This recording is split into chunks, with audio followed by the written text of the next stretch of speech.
বেসরকারি স্কুলের এক ছাত্রের গুরুতর আহত হওয়ার ঘটনায় অভিভাবকদের মধ্যে ব্যাপক ক্ষোভ। আহত ছাত্রের বাবা শাহবাজ খান স্কুল কর্তৃপক্ষের বিরুদ্ধে গাফিলতির অভিযোগ এনে বলেন যে স্কুলের খেলার মাঠে বস্তার মধ্যে ধারালো বস্তু রাখা ছিল। মাঠে খেলতে গিয়ে সেই বস্তার উপরে পড়ে তার ছেলের পেটে গভীর আঘাত লাগে, যার ফলে তাকে আশঙ্কাজনক অবস্থায় হাসপাতালে ভর্তি করতে হয়। শাহবাজ খানের দাবি, স্কুল কর্তৃপক্ষ শুধু জানিয়েছিল তার ছেলের শারীরিক অবস্থা খারাপ হয়েছে, কিন্তু তিনি গিয়ে দেখেন তার ছেলের অবস্থা গুরুতর। তবে বর্তমানে ছাত্রটির অবস্থা স্থিতিশীল। অভিভাবকদের দাবি, নিরাপত্তার অভাবের কারণে ছাত্রদের ঝুঁকির মুখে ফেলা হচ্ছে। 4 तारीख के दिन हमको 2 बजे फ़ोन आया। कॉलेज स्कूल है ये, मेरा बच्चा यहीं पढ़ता है।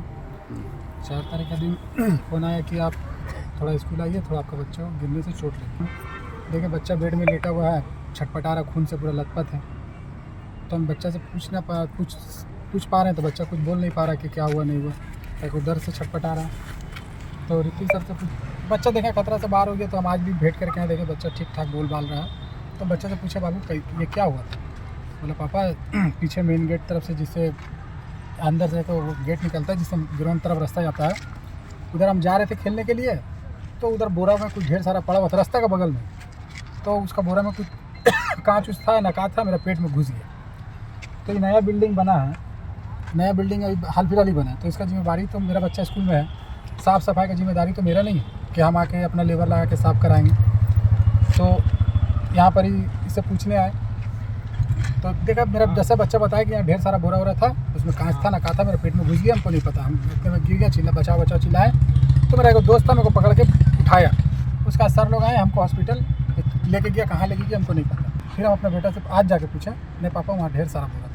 तो लोग बोरा शायद हटा दिया होगा, लोग अपना जिम्मेदारी नहीं ले। खैर स्कूल के अंदर हुआ तो जिम्मेदारी तो स्कूल का, मेरा नहीं है। तो हम इससे पूछा, बोले सर कि आज मेरा पास चलिए किसी तरह से हमको जमा करने बोला, 20 दे दिए, 70 दे दिए। अगर किसी गरीब, यहाँ तो मिडिल क्लास बहुत सा गरीब बच्चा ही पढ़ता है, जिसको डेली कमाने खाने वाला, उसको एक बैग हटा करके बोलेगा एक बैग आप 1 लाख रुपये जमा करिए, अगर वो नहीं ले पाएगा तो क्या होगा बच्चा का? बस हम लोग सरकारी में डाल देते हैं। अब बताइए, बच्चा का जान ले लेगा, उसके बाद बोलेगा हम सरकारी में डाल देते हैं। वो खुद बोल रहा है चल्ली वाला कि अब बड़ा हॉस्पिटल जहाँ ले जाइए, बच्चा का बहुत कंडीशन खराब है। যদিও সম্পূর্ণ অভিযোগটি অস্বীকার করে স্কুল কর্তৃপক্ষ। স্কুলের অধ্যক্ষের দাবি, ছাত্রটি খেলতে গিয়ে পড়ে গিয়ে ইট পাথরে আঘাত পেয়েছে।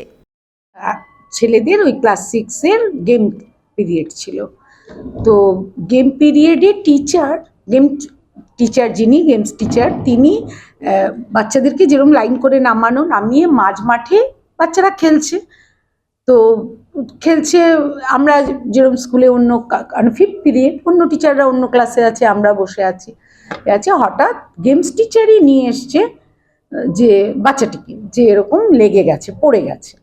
তো বাচ্চাটাকে আমরা ফার্স্ট এড করে ছেলেটিকে জিজ্ঞেস করেছি যে কিছু হয়েছে, তোমাকে কি কেউ ঠেলে দিয়েছে, তোমার সঙ্গে কি কারো মারামারি হচ্ছিল?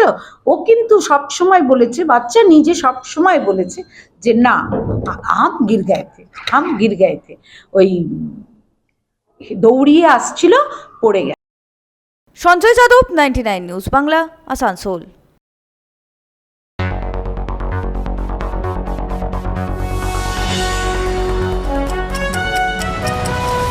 আপনারা দেখছেন 99 নিউজ বাংলা। বদলাবো আমরা।